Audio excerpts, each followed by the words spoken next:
These past 10 years have shown that America does not give in to fear.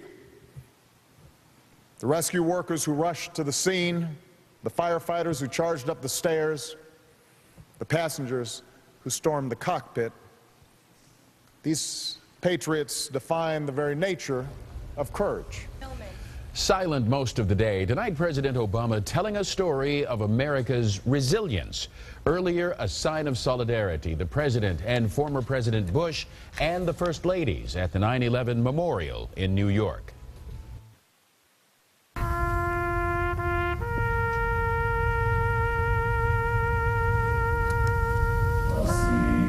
A solemn ceremony at the Pentagon where 184 servicemen and women laid wreaths at each of the memorial benches. 40 heroes as you sit beside us here. We wonder if you are surprised that 10 years later, we are even prouder of you. At the memorial in Shanksville, Pennsylvania, where Flight 93 crashed after its passengers struggled with the hijackers, the First Lady takes a moment to fix a flower on a wreath. 10 years ago together, we watched the cruel plot unfold. At least 10 victims had ties to the tri-state. They were honored here today, along with local emergency workers who helped after 9/11. 9 News anchor Julie O'Neill joins us live now with how Cincinnati paid tribute. Julie? Carol, so touching to drive up to historic Union Terminal and see the fire trucks with their extended ladders crossed in front.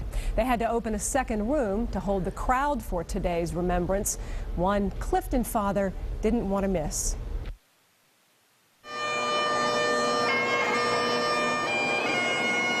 Jeffrey Hildebrand takes his twins to the Museum Center this Sunday to begin their 9/11 lesson. I think they have to start learning from this age and going on. As they find a seat in a spillover room, the color guard begins Cincinnati's interfaith tribute. As we each speak to our one God in our own way in this silence, let us all humbly ask for guidance. Brian P. Williams, 29 years old. I know how profound an effect it had on me in some very small ways, seeing planes and thinking about them. There were a few planes that crashed into, I think, the Twin Towers and the Pentagon. One plane didn't make it. And we should always remember those people that were on that plane too, because they saved an awful lot of other lives. 7-year-olds Colin and Alyssa learn a little something more, maybe the main idea here. We are here today so that we may never forget their bravery and courage. We are also here because we know that even though their voices are silent, their sacrifice speaks volumes, and that even though they are gone, we refuse to let them be forgotten. God bless America, and God bless Cincinnati. Beautiful sight there. Today's program ended with the Children's Orchestra playing America the Beautiful, and people actually stood and sang. A really nice moment for those who came. Carol? We can imagine. Thanks, Julie. Some of our nation's most inspiring heroes are New York's first responders. But who inspires them?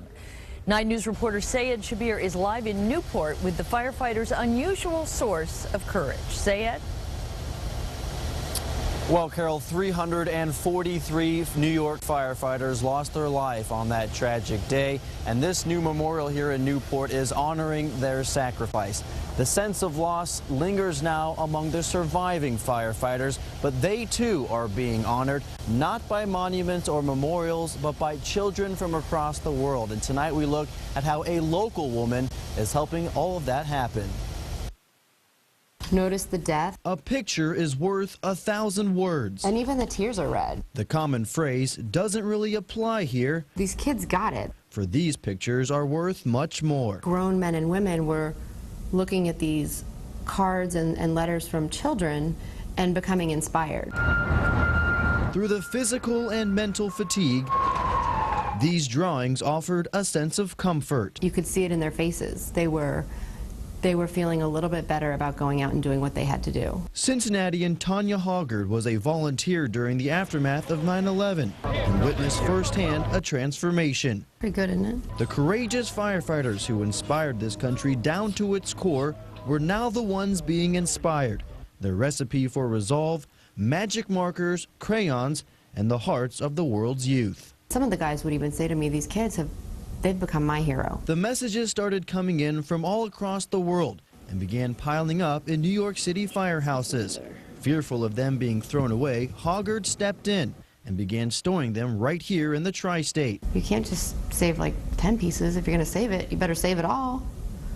So that's how it started. And so that turned into 3 tons. 3 tons of children's artwork, a collection Hoggard took ownership of. And after 10 years of looking for the right permanent home, Hoggard is turning her collection over to the National September 11th Museum. People will see it, so these kids can learn that they made a difference. And a big difference at that. Now, those pictures will be on display at the September 11th Museum in New York City this time next year. Carol, Clyde? All right, Sayed Shabir reporting live for us this evening. A local man killed in the World Trade Center is one of thousands of people remembered at the new memorial today. Brian Williams was an Edgewood, Kentucky native who graduated from Covington Catholic High School. He worked for Cantor Fitzgerald in the North Tower of the World Trade Center. His family took this photo at the memorial today. Warren County broke ground on a new memorial, while Butler County honored those killed in the War on Terror. Dignitaries broke ground today at the Warren County Government campus for a monument featuring a piece of the Twin Towers. Hundreds turned out to honor the victims of 9/11, including Lynn Faulkner of Mason, whose wife Wendy died in the attacks. It was a tremendous honor to be asked to participate, and quite an honor that this memorial that's devoted to the first responders, that they felt that they could include my late wife in it. It was quite an honor, and I'm thrilled to be a part of it. Faulkner's wife was in a business meeting in the World Trade Center when it collapsed. A member of our I-Team, Phil Drexler, was in New York on 9/11. His experience helped him forge a friendship with 3 local men that stands to this day. They recently talked about that time 10 years ago and how it's affected their lives since. We were in the UBS Payne-Weber training program to become financial advisors. Here I am on the left. I was living in Toledo at the time, but quickly found 3 fellow Buckeyes from Cincinnati: Richard Bayless, Doug Taylor, and Mike Agricola. I remember the pilot saying that we had a rare type of approach where you flew right over the city, which apparently wasn't that common. And we had a great view of all of New York, but particularly the towers, obviously. We arrived here in Weehawken, New Jersey on Sunday, September 9th, 2001, for an intense 3 weeks of training. We were just across the Hudson River from the city. As a result of our experience that fateful September, we forged a friendship and a bond that has remained. I remember we were walking into our training. I was just relieved that I made it through the first day, and you know, walking by the receptionist, had a TV there, and they showed a picture on the news of the building burning, and looking out the window, and actually, I mean, you could pretty much see it. At that time, nobody knew that it was a terrorist attack. We all went down and went outside, and that was about when the second plane hit the tower. Richard and I were standing next to each other, and we were just marveling at it. And I remember looking at you going, can you imagine what it's like inside those stairwells? Yeah. And just horrified. And then that's when the second plane hit the tower, and Richard and I looked at each other and said, did we just see that? Yeah. And I remember feeling the ground shake. The ground shook, yeah, the ground did shake, I recall. That's right. What amazed me was how quickly people started pouring over into Weehawken. Because I remember suddenly that whole Lincoln Harbor and all of the different pleasure boats, any way you could get out of Manhattan, people were doing it. In the weeks that followed, we agreed that our training should continue. There was no way to get everyone home. There was nothing we could do in the city, but the raw reality of being there was something we could not explain to our friends and family back home.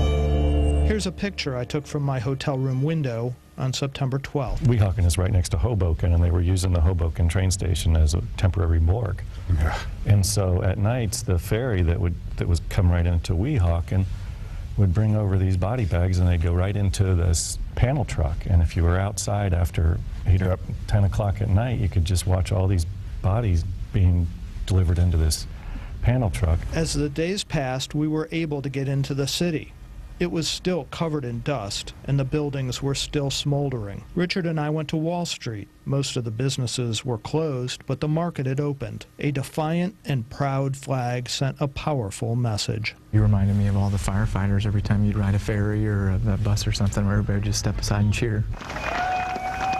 While the rest of the world was seeing, you know, endless loops of this thing, we could just look across the river at the smoke. Doug's wife Susan came to visit toward the end of the month with their 2-month-old baby Lauren. She knows that she was in New York right after it, and she does understand the historical significance and what actually happened that day. Today, Lauren is 10 years old. My daughter was a couple weeks old at that point. I look at her now, she just had her 10th birthday. A powerful reminder of how much time has passed. And I have 2 girls, including 12-year-old Jennifer, who is growing up way too fast.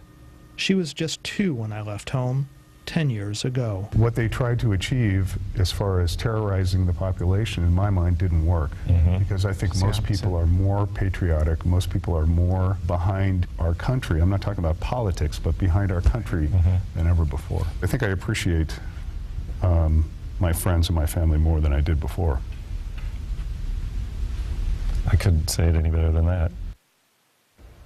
Some great reporting and some great reminiscences from Phil Drexler. And amen to the final line. I mean, I think we all feel that way. Agreed. This day was about the families and the heroes of 9/11. Hundreds of first responders were killed in the terror attacks, including 343 firefighters. 9 News anchor Brendan Keefe has been in New York City for the anniversary, and he's live now at the World Trade Center site. Brendan? Carol and Clyde, an emotional day here. It's amazing to think we still have not heard all of the stories of September 11th, even 10 years later. They are, by and large, stories of bravery and proof that the day of our greatest tragedy was also our finest hour. This is the story of just one of those heroes.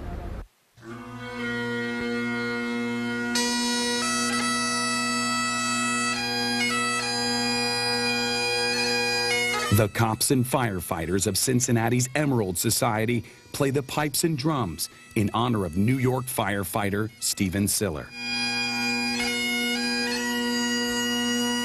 The 3 of us watched, you know, the horror of that day. And sometime during that day, my brother Frank said, I think we just lost our brother. George Siller describes the moment he and his brothers watched the Twin Towers falling, fearing their baby brother was inside. At 8 1/2, my father died, and at 10, my mother died. For Stephen was 8 1/2 and 10. So we brought him up. He was our son. We never thought he could make it in time. We kept saying, there's so much traffic in New York. He's coming from Brooklyn. How's he going to get there? But we didn't know he'd run through the tunnel. Stephen had heard the call on his scanner. He turned around and went right back to his Brooklyn firehouse. But the truck and the firefighters were already gone. When he turned his truck around, got his gear, and he was prohibited from going into the Brooklyn Battery Tunnel. And once he got to that point, he got out and he ran with his gear on. All the way to the burning trade towers, Stephen ran with his FDNY gear. More than 2 miles. The father of 5 was never found. You got to be kidding me. You know, he had to grow up without parents, and now that his kids got to grow up without a dad. It's just not right. The brothers decided to do something in Stephen's honor. The Tunnel to Towers race retraces Stephen's steps from Brooklyn through the tunnel to the World Trade Center. Many firefighters run the race in their full gear, just like Stephen did on 9/11, to help people. We've helped burn centers, orphan children, the military. And the military has responded. There's even a Tunnel to Towers race in Kabul, Afghanistan. 2 nights before 9/11, Steve and I were watching Band of Brothers. We're sitting there watching, and I turned to him and said, Steve, they just don't make heroes like that anymore. Those days are gone. Well, he proved me wrong 2 days later. Stephen has sent angels to help. celebrities hold benefit concerts. 9/11 Mayor Rudy Giuliani is a regular at family events. And Randy Payne, a Kroger employee from Cincinnati, brings his family to the race every year in New York to volunteer. He's just such a caring person. His family's so caring. And that's the way I feel everybody in Cincinnati, I'm sure, is good-hearted Americans. There's so many good people in America, and it's so touching to see how they care, and they don't forget. We will never forget. Our special thanks to the Cincinnati Emerald Society Pipes and Drums, our local cops and firefighters. You're going to hear the entire Amazing Grace and a retrospective at the end of this newscast. The Stephen Siller Tunnel to Towers race takes place here in New York City 2 weeks from today, but I've already talked with some folks back in the tri-state who are considering starting a race in Cincinnati. Wouldn't that be something? Right now, more than 50 cities have a race, and the Siller brothers actually want to get to 343 cities. The number of firefighters killed here on September 11th. Guys. I would think, Brendan, we would want to get on that bandwagon. Brendan Keefe reporting live for us this evening from New York City. Thank you, sir. Some excellent reporting. Sports of all sorts, Sunday night at 11:35 on Channel 9. The performance from the Cincinnati Emerald Society Pipes and Drums. The local police and firefighters are giving this tribute to first responders in New York City. Good night.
We will never forget.